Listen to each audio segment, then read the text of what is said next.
Business-wise, it's West Hollywood, but shorthand, it's WeHo. I usually say West Hollywood, just because, I don't know, everything's like West Hollywood contract, West Hollywood this, West Hollywood that. So I guess it's like the more formal name for it. If I'm texting, it's WeHo because it's super fast. Professionally, it's definitely West Hollywood. A couple of decades ago, when I used to frequent the nightlife spots in the city, it was always WeHo. So we're going to WeHo, go out.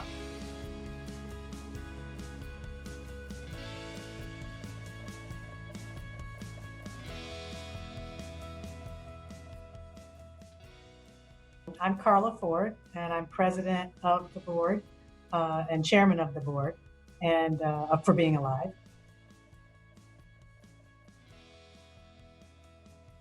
My name is Becky Harden, and I am an HIV navigation specialist at Being Alive Los Angeles. I am also the community outreach manager for Being Alive Los Angeles, and I see myself as an advocate for those who either don't have voices or whose voices aren't adequately represented. I see myself as a fierce and loyal friend. I see myself as a survivor. Hi, my name's Jamie Baker. I'm program director at Being Alive. I've been there for 5.5 years now.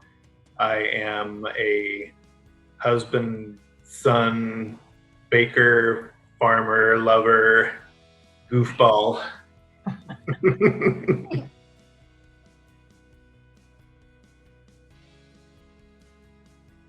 My name is SILVIA Jimenez. I am an HIV navigation specialist at Being Alive. I've been at Being Alive for almost 2 years in November 1st. Ways I identify, I guess, a caretaker for my grandma, as Becky and Jamie know very well. A dog lover, daughter, sister. Being Alive has grown and morphed and changed over the 34 years that it's been around, but it started in West Hollywood, I think because West Hollywood was a friendly location for the gay community. And it has obviously become, I guess it's kind of an international capital for gay people to know that they can come there, live, work, grow, be safe, and have fully realized lives. I can't tell you how many times I've talked with people that have been clients of Being Alive, and they say, Being Alive saved my life. And you know, that's powerful. And it is true for so many people. We also meet people where they are, provide the needs that try to connect them to whatever care or social service they need. And our staff are miracle workers, okay?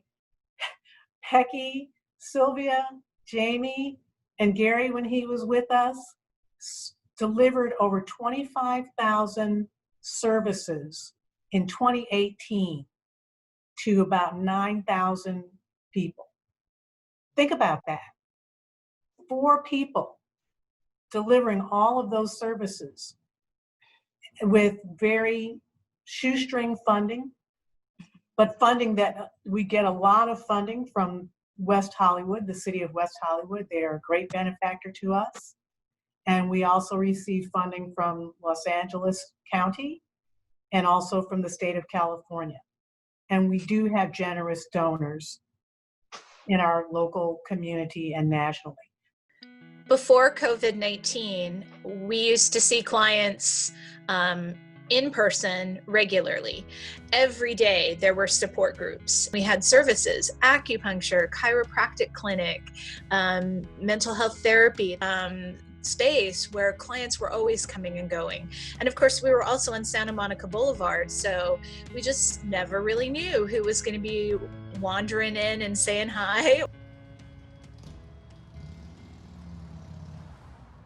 So it's interesting that you bring up the notion of the early days of HIV and AIDS and where we are right now with COVID-19, and how there is a really profound overlap between the experiences that our clients faced then and the mirroring of those experiences now. I grew up and went to college in the Midwest in the early 80s. So I was removed from the bulk of, the epicenters of HIV. It was something that happened to other people, and it didn't affect, the middle of the country. So I didn't have that, I guess, institutional knowledge, so to say. But he has drawn a lot of parallels, like we don't know what long-term effects are. We don't know medication treatments and what's effective, and all of that is certainly frightening and does have a lot of commonality. We have the isolation, we have biases and stigma, we have levels of complex grief, we have survivor's guilt for those who make it through and those who do, missing those who do not. But we also have the everyday people who become heroic in what they do. Jamie texted me, I think on the 19th or the 20th, the day that I had felt it. I started feeling like slight back pain the day before, which was the 19th. And so then Jamie reached out on that Friday and was like, hey, how are you feeling? And I was like, I feel like I got hit by a bus. The body aches were so bad. The fever started the next day and lasted for about 6 days. And it was intense. It was scary. It was very different to be facing like your own mortality. Like, will I wake up tomorrow? Like, are my parents gonna have to bury me? Like, it was horrible. It was so scary. And even though I was surrounded by my aunts, my mom, my dad, my grandma, like through FaceTime, through just voice calls, I have never in my life felt so alone.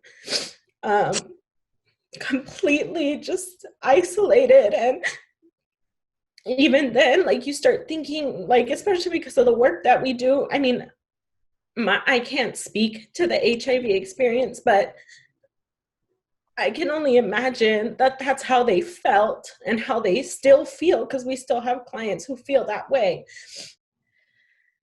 COVID-19 impacts me every day. COVID-19, we were ready for it at Being Alive. We had a very proactive, aggressive mitigation plan. We followed the guidance from the CDC, from LA County, from all the resources. We did everything that we could. We did everything right as far as what we were being told to do. And then we all got sick. We went down like dominoes. SILVIA and Gary went first on Friday, March 20th.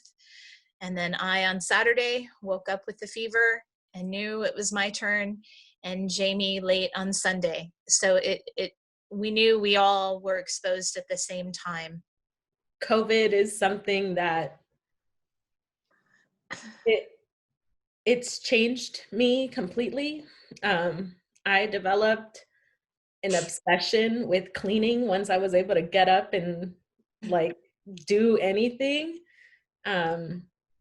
So much so that like I started developing pain in my shoulders from scrubbing everything 8 times a day. But then there was like the more like how do I cope with things now? The first time I had to go to the grocery store, it took me 4 hours to actually leave my house. I got up, I got ready, and I was like, I'm going. And then I would not even touch the front door handle, and I would come back and shut myself back into my room. And and then I just sat there like, is this what my life is? How do I live a life like this? We are being failed time and time again by our government and our communities who don't understand the gravity and the seriousness of COVID-19.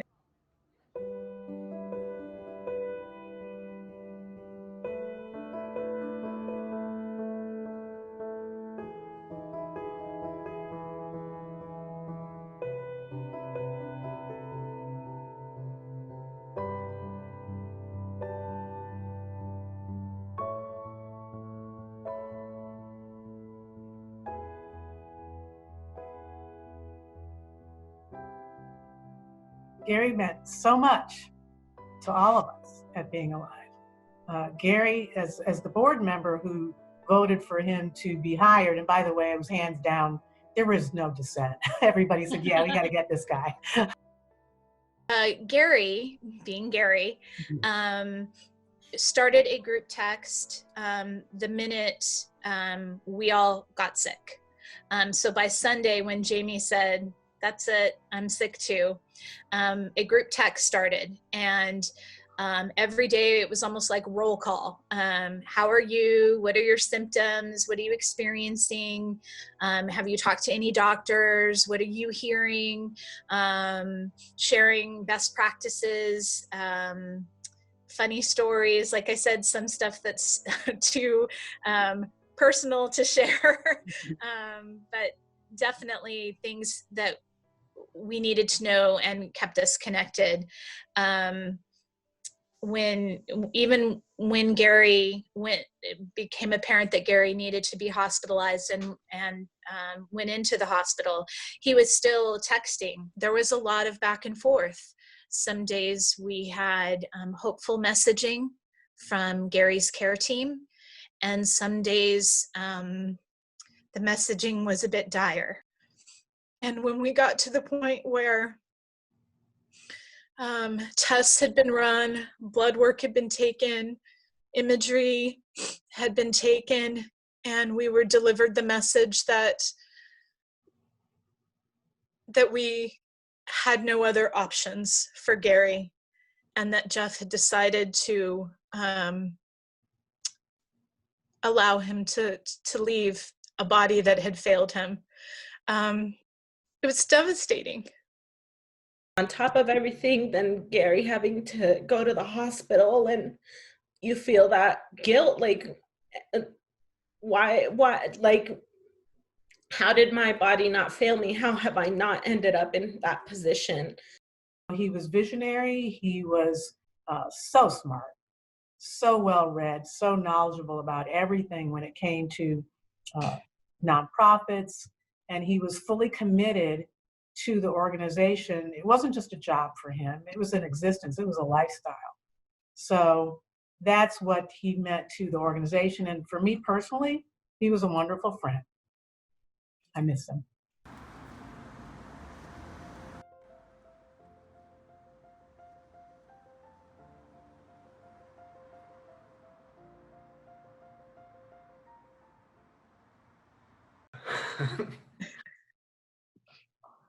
I thought I was woke. I ain't woke. I'm waking up. All of this has been weighing all of these Black Lives Matter protests, and I don't want to call them protests either. I want to say rallies, awareness meetings and marches. It's not a protest. Has weighed on me as a middle-aged white man of privilege, that I can't imagine being a person of color and having that every damn day of your life weighing on you. Being a part of a generation who prides themselves being woke and knowing so much more than the generations before them about these issues, I've learned a lot in this time, but also in just like the previous years, like in college, learning more about what is actually happening, what has happened, what they didn't teach you in years before, unlearning things that as a person that comes from a Latino family, unlearning those things and teaching new things to my grandma, my aunt, my mom, my dad, everybody. I'm so happy that this conversation is out and in your face. With everything going on and everything we're learning, if our administration changes in January, then I think we're on the right path to start moving forward. I started therapy during this time. And within my first 5 minutes of my session, I was uncontrollably sobbing because my therapist said, hey, what you've been through is traumatic. And she said, and I don't throw the word trauma out there lightly. That was something that I hadn't even given myself credit for. So giving yourself some credit that you're strong, you've been through something, and you came out of it and you're working on it. Because like, I talk about it all the time, people who are like, oh, COVID's a hoax, COVID is this, COVID is that. It's extremely invalidating of the experiences that we've been through, the loss that we've experienced. We carry our work home with us. Think about our clients and their problems all the time. And it's not easy to just, it's my self-care day. I'm going to go for a walk and come home and make a bad loaf of bread and everything's okay. Yeah, it's easy to say, oh, I'm going to self-care, but it's not easy to do. Our lives are just really complicated. And of course, with the overlays of the pandemic, the economy, and the social unrest, it's just very, very, and having to not be able to be with people physically can be very oppressive and discouraging. But we have found ways to reach out to each other through phone, text, Zoom, all kinds of ways that I don't even know about, TikTok and whatever, to be connected, because we're social beings.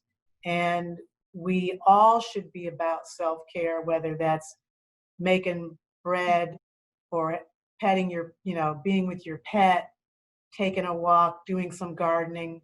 We all should be about doing things that give us breaks, because we all need those breaks.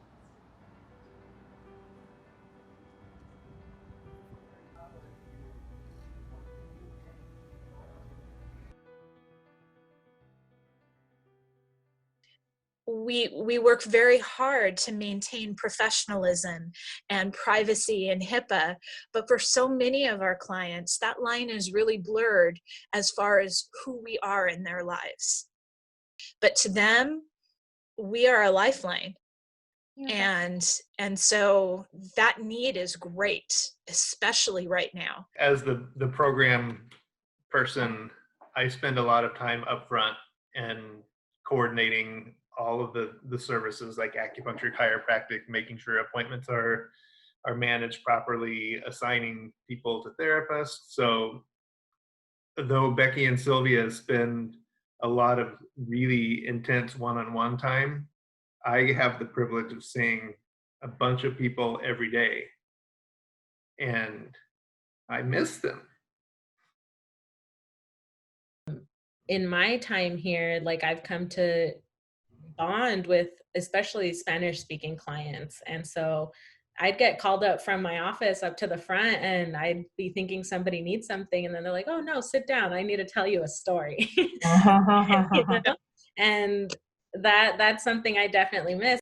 Having that connection with our clients and pulling it back and denying them and us that opportunity to connect is hard. It's harder for a lot of them because we have a social support system between ourselves or our other friends, but a lot of them don't. They are, like Becky said, they are alone.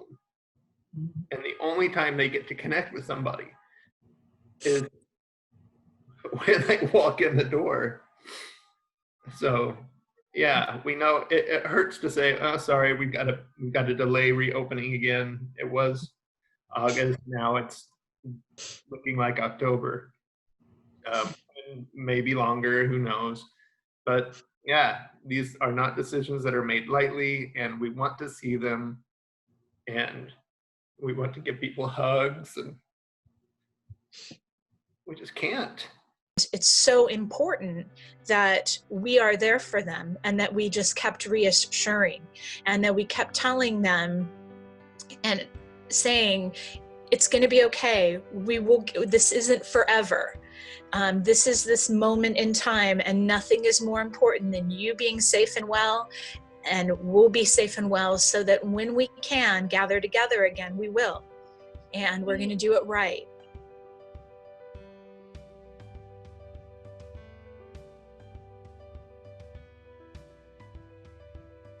For us to see clients, we needed space big enough to socially distance. So we had to make sure offices could be able to accommodate that 6 feet distance between chairs, and this space does have that. There are a lot of opportunities for us at this new space. Cleaner, larger offices, windows, which we never had, which is a big deal that I always say, oh, I have a window now. It's making it a big difference, and emotionally allowing us to kind of let go and move to the next level, what being alive will be in the future, and not just trying to replicate the past. So it's like a fresh start, a clean slate. I can't express how grateful I am to be part of the Being Alive family, and just having the bond that I have with everybody. It's definitely made life a whole lot easier. I think that there are a host of stories that need to be told to accurately depict the unique time that we live in. I think that we need to tell the stories of asylum seekers and families torn apart, and kids in cages and detention centers, people fighting for DACA. We need those stories without retaliation, so that they can come forward and really share. We need the stories of people of color, people who grew up in the era of Jim Crow and segregation and the civil rights movement, and we need the new generations to tell their story of what they're still hearing and seeing and experiencing. We need our clients, who often don't get a story told about them because they're poor, because they're, if not poor, low income. You really can't hear it when people are going to complain to me about wearing a damn mask, or not getting to go to a ball game or a concert or whatever they want to do, and they're just complaining that they can't do it, and like that's it, like, oh, my life is terrible. I think about Anne Frank, the little girl in World War II who thought that there was always good in everybody. She lived in an attic with several members of her family for 2 years under a literal threat of death. I think that most of us, of us who have a home, we can sit in our homes and social distance and wear masks and wash our hands and do the things because we have that option to actually be able to be in our homes. The people that I feel for are the people for whom home is not a sanctuary. People who are not safe in their homes, those are stories that need to be heard too. We need to hear the voices and the stories of people who would otherwise, for a host of reasons that we're seeing, not be heard.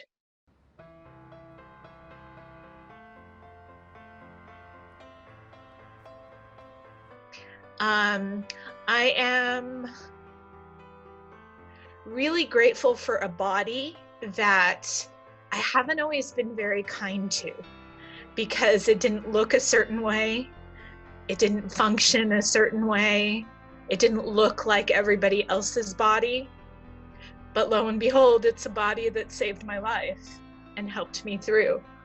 And I made a promise to my body on my clearance day that I would be nicer to it and kinder in my thoughts. Even though it was a horrible thing to go through, we all went through it together. This too shall pass. And it seems trite to say that, but it's simply true. Things are not always going to be this way. This is a difficult time, true enough.